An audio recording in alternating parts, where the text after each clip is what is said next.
Selam arkadaşlar. Şimdi sizinle çilek reçeli yapacağız.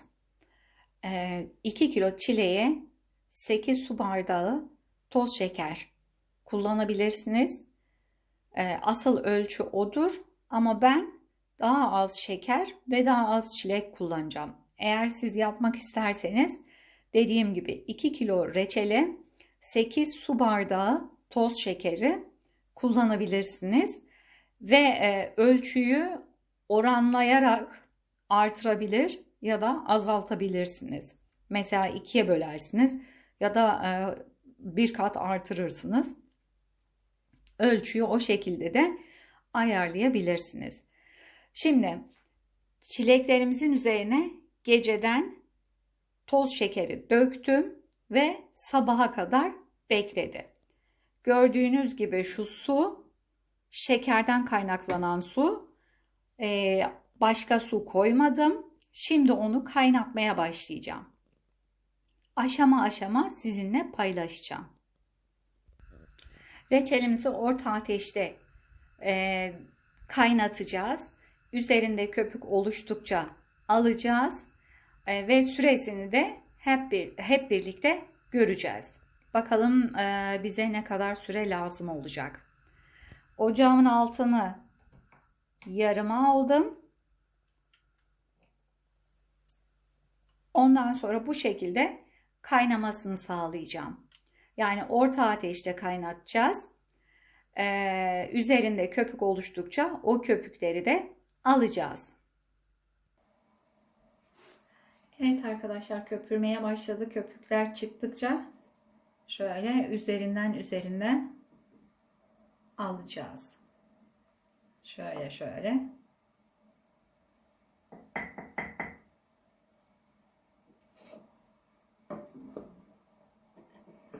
Çilekleri çok fazla hırpalamamak için karıştırmıyorum tabii ki.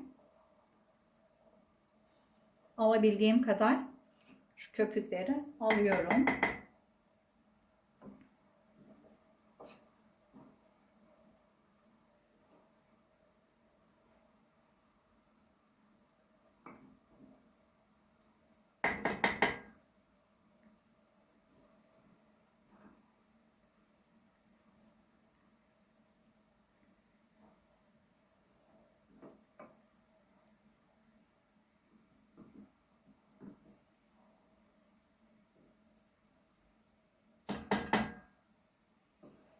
Köpükleri almamızın sebebi görüntünün daha berrak, daha güzel, daha hoş ve iç açıcı olması için.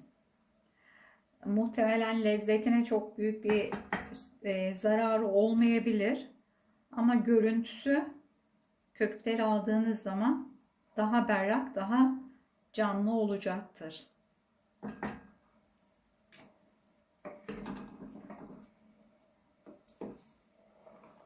Gördüğünüz gibi bir sürü su çıkmış. İçine kesinlikle su koymuyoruz. Bu şekerin ve çileğin kendi suyu. Akşamdan üzerine 2 kilo çileğe 8 su bardağı şeker, toz şeker gelecek şekilde akşamdan üzerine döktük, kapağını kapattık. Ondan sonra sabaha kadar bekledi. Sabah da şimdi de kaynatmaya başlıyoruz. Bakalım.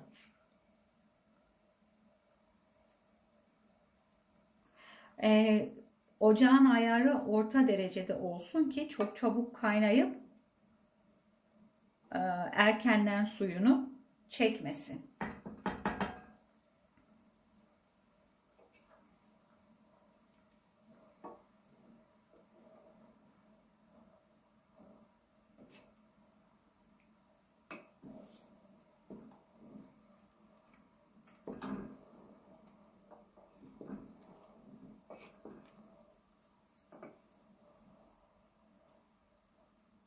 Fazla hırpalamıyorum ki çileklerimin mümkün olduğu kadar bütün kalmasını istiyorum.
Hatta ne yapacağım biliyor musunuz? Eğer köpükle birlikte çok fazla su almışsam ve köpüğü suyundan ayrılırsa o suyunu, berrak olan suyunu tekrar, ay elimi yine yaktım. Tekrar tencereye dökebiliriz. Ama şu an görünen o ki sadece köpükleri alıyoruz.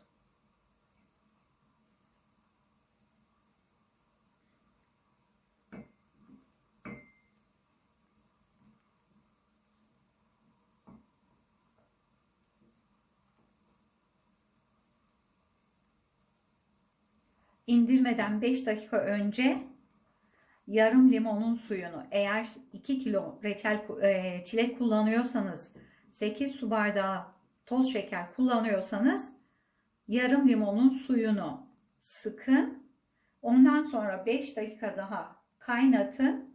Ondan sonra altını kısıp sıcakken kavanozlara doldurun.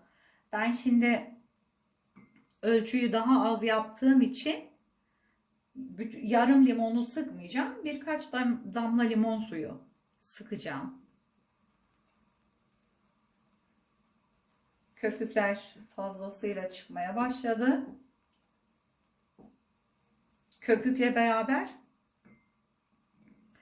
reçelimin de gitmesini istemiyorum. Biliyorsunuz, ev yapımı ürünler kıymetli. Çünkü satın aldıklarınızın içinde neyin olduğunu asla bilemezsiniz. Hangi ortamda yapıldığını, hangi koşulda yapıldığını bilemezsiniz.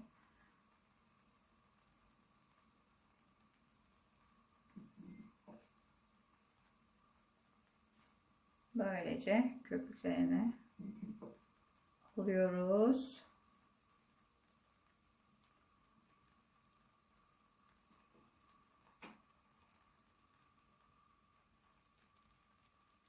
Ay, fazla köpürmeye başladı.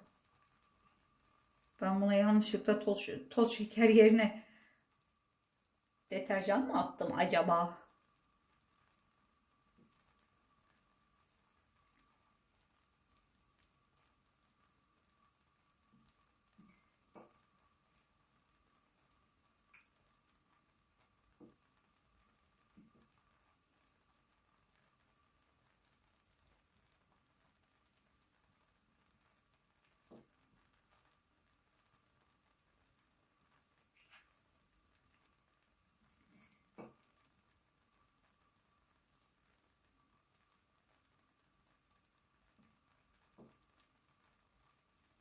Hoppa.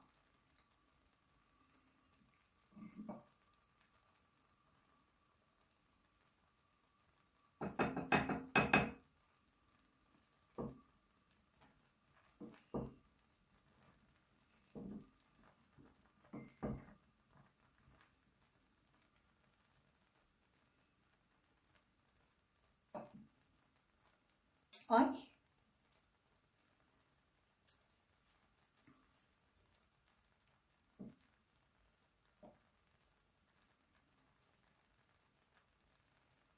Beyazları yıkamak için çamaşır sodası kullandım. Çamaşır sodası ellerimi kupkuru yaptı. Tabii ki sadece birkaç saniye dokunduğum halde ellerim kupkuru oldu. Sanırım çok fazla da temas etmemek gerekiyormuş, onu anladım. İlk kez çamaşır sodası kullandım. Eğer gerçekten istediğim gibi ise sonucu sizlerle de paylaşırım.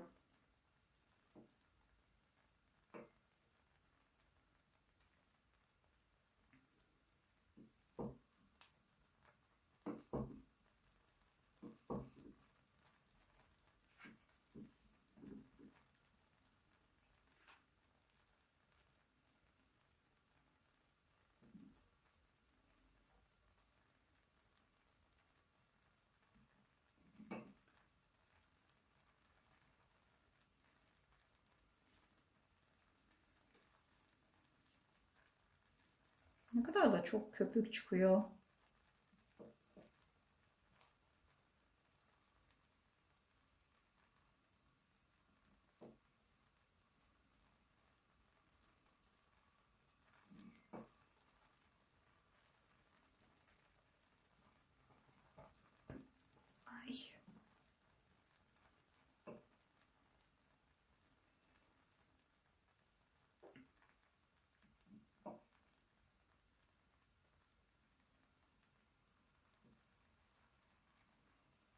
Altı yarımda olmasına rağmen hunharca kaynıyor. Durmadan köpük üretiyor.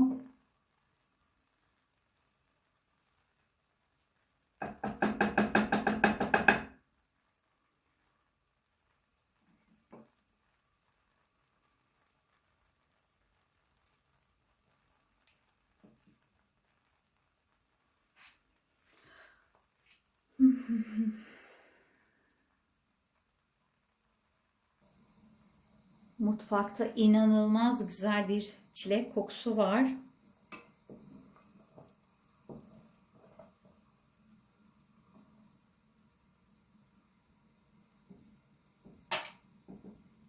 Bence bu köpüğün altında bir sürü reçel var. Gerçekten onu da ziyan etmeyeceğim. Görüyor musunuz? Onu köpüğünden ayırıp reçelime geri takacağım.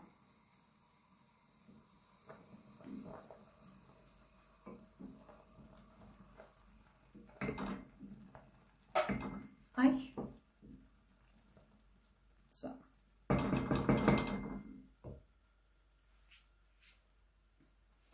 Orada kaynamaya dursun.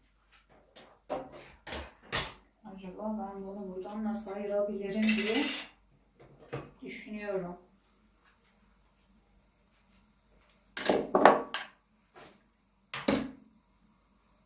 Bakayım sonuç ne olacak.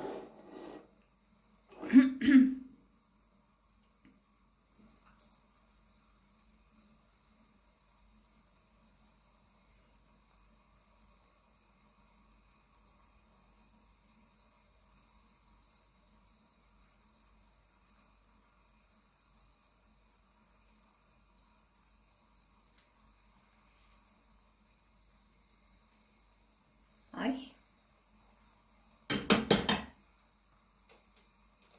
Ay. Köpükler olduğu gibi geri aktı. İyi bir fikir değilmiş. Ama derin kasede olması iyi bir fikir olabilir. Çünkü o zaman için üstten köpüğünü alıp alta süzülen reçeli ayırabiliriz.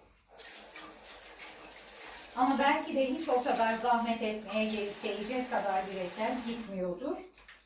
Onu da göreceğiz.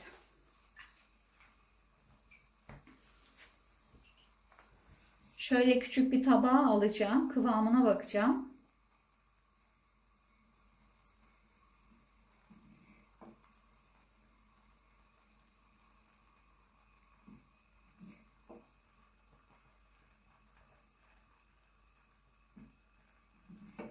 Sanırım köpüklerinden epey bir arındırdık.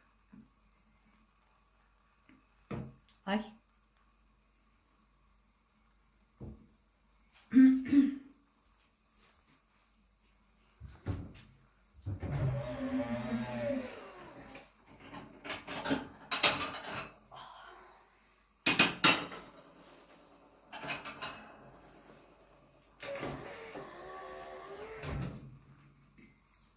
Şöyle bir tabağa biraz alacağım ve kıvamını anlamaya çalışacağım. Bakalım soğuyunca nasıl bir kıvam alacak. Sonra limon suyunu sıkıp 5 dakika daha kaynatıp altını kapatacağım.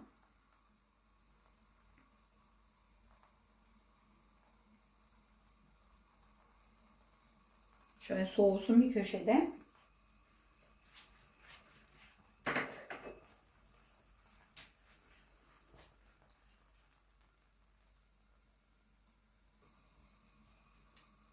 Hala biraz akıcılığı fazla gibi geldi bana. Biraz daha kaynatacağım. Şöyle bir 5 dakika daha kaynatacağım. Ondan sonra limon suyunu sıkacağım ve 5 dakikada daha kaynatıp altını kapatacağım. Çileğim zaten yeteri kadar ekşi olduğu için yarım limonun suyunun da yarısını katıyorum. Şimdi 5 dakika daha kaynatacağım. Ondan sonra reçelimiz hazır.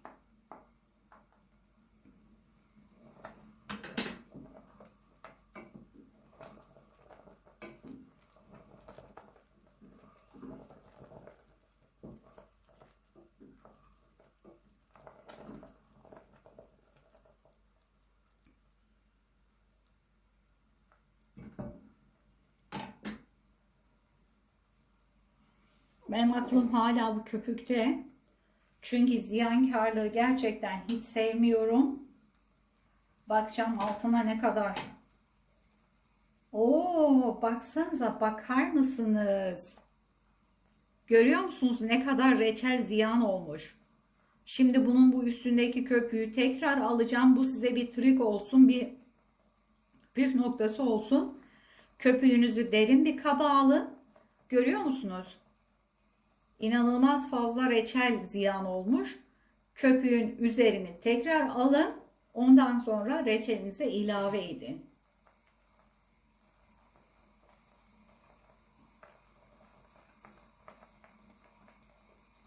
Bu da size bir püf noktası olsun. Köpükle birlikte inanılmaz fazla bir reçel kaybı olmuş.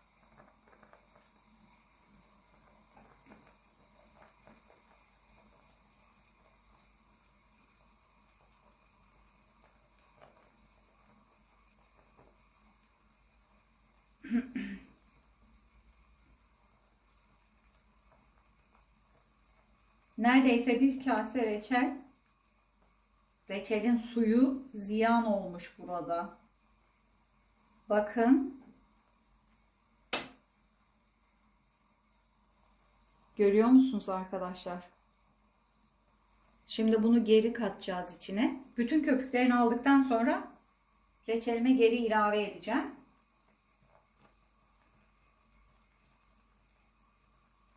Artık bundan sonra ne kadar ziyan olursa da ona da bir şey yapamam.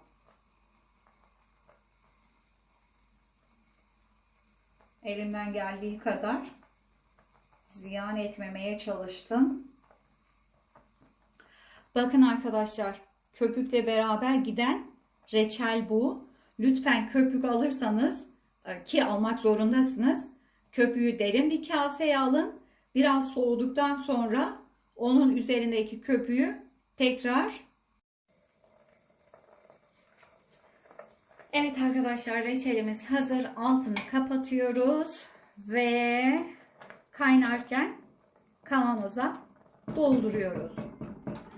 Ne dedik? 2 kilogram çileğe 8 su bardağı su toz şekeri koyacağız. Kapağını kapatacağız. Ondan sonra bir gece bekleteceğiz. Sonra kendi suyunu salıyor. Ondan sonra ocağa alacağız. Orta hararette. Muhtemelen 40-45 dakika kontrollü bir şekilde pişireceğiz. İndirmeye 5 dakika kala limonunu sıkacağız. Limon suyunu, yarım limon suyunu sıkacağız. Çileğiniz tabii ki çok ekşiyse yarım limona gerek kalmayabilir. Ona göre siz kendiniz ağız tadınıza göre ayarlarsınız. Limon suyunu kattıktan sonra 5 dakika, 5-6 dakika falan daha kaynattıktan sonra altını kapatacağız. Sıcakken kavanoza alacağız.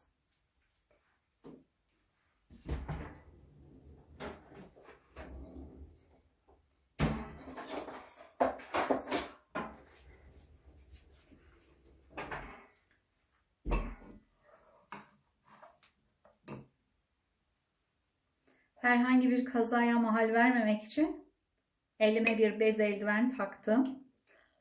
Şöyle.